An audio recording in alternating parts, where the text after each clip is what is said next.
Halo, selamat pagi. Jumpa kembali dengan channel saya ini. Bagaimana kabarnya, teman?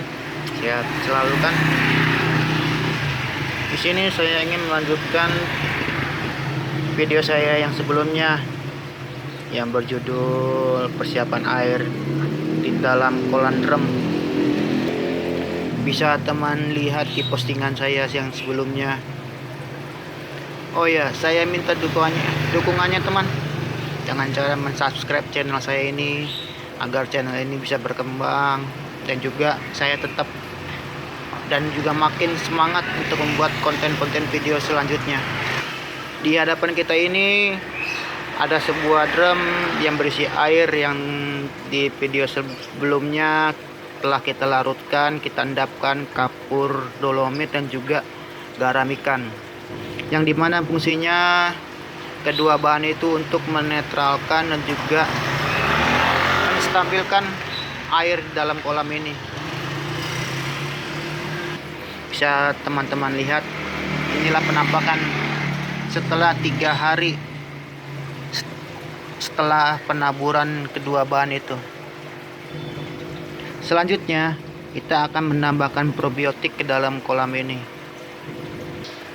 Tujuan penambahan probiotik ini untuk pada saat penebaran benih atau bibit bisa menekan tumbuh atau timbulnya penyakit atau bakteri-bakteri yang jahat, dan juga bisa mengurai sisa pakan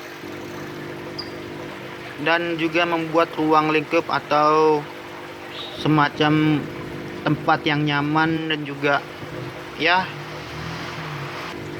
lingkungan yang sehat lah buat tumbuh kembangnya ikan, dan juga ikannya tetap sehat dan terhindar dari penyakit yang tidak kita inginkan. Probiotik yang kita gunakan itu probiotik yang khusus untuk perikanan dan juga buat untuk tambak atau juga untuk kolam ikan. Probiotik yang saya gunakan di sini mereknya EM4 yang warnanya pink. EM4 perikanan dan tambak. EM4 ini bisa teman dapatkan di toko perikanan atau toko ikan hias dan juga akuarium, atau teman juga bisa beli secara online. Ini satu botol ini, satu kemasan ini isinya 1 liter. Harganya juga cukup terjangkau, tergantung di daerahnya masing-masing. Ini saya beli seharga 25.000 untuk satu botol ini yang berisi 1 liter EM4. Dan langkahnya atau cara kerjanya penambahan probiotik ini kita menggunakan 2 bahan. Yang pertama tentunya probiotik E4 dan juga molase atau tetes tebu. Bila di teman atau di sekitaran rumah teman kesulitan mencari tetes tebu, bisa diganti dengan gula merah yang dicairkan. Caranya, untuk satu drum plastik yang saya punya yang berkapasitas 120 liter, kita gunakan 2 tutup botol yang hitam ini. 2 tutup botol ini kita campurkan dulu ke wadah yang berisi air.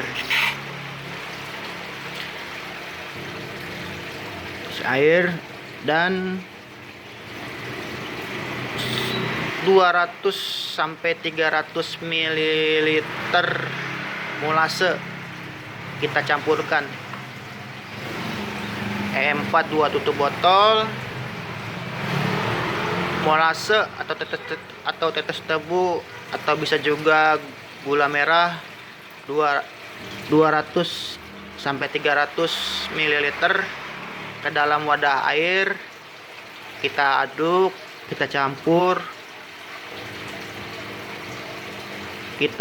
Setelah kita aduk, setelah kita campur, kita diamkan dulu selama 10 menit sampai 15 menit.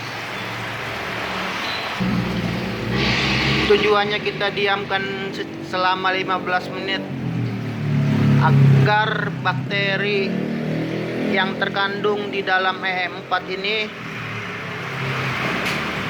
aktif kembali. Bakteri yang dimaksud itu bakteri Lactobacillus dan juga bakteri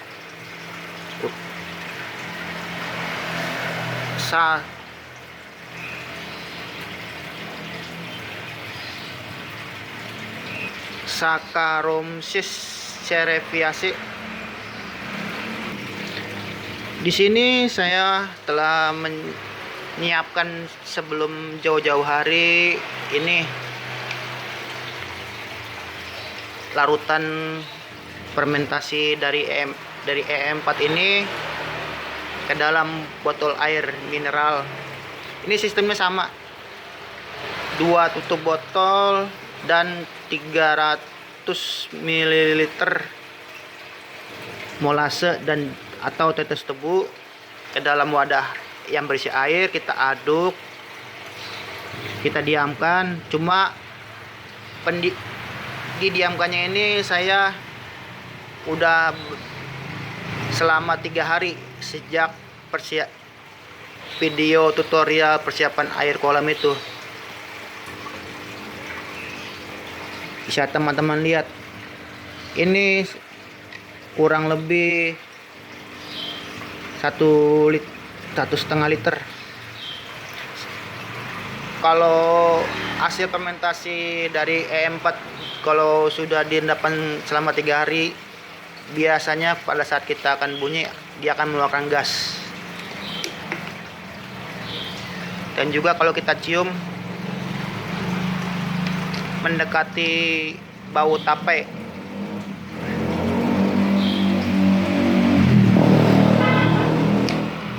Bisa teman-teman lihat.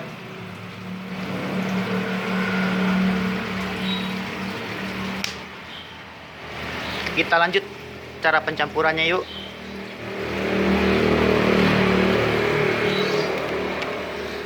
Cara mencampurkannya itu cukup mudah. Cukup kita tuang ke dalam air ini.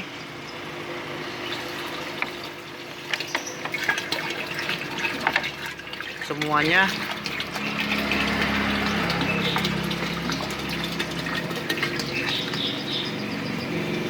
Kita aduk.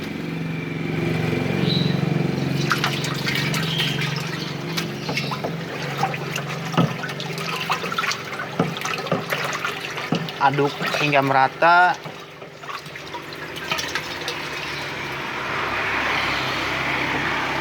Dan selesai. Cukup mudah. Tapi untuk diingat sebagai catatan, air ini tidak atau belum bisa digunakan untuk tebar bibit ikan.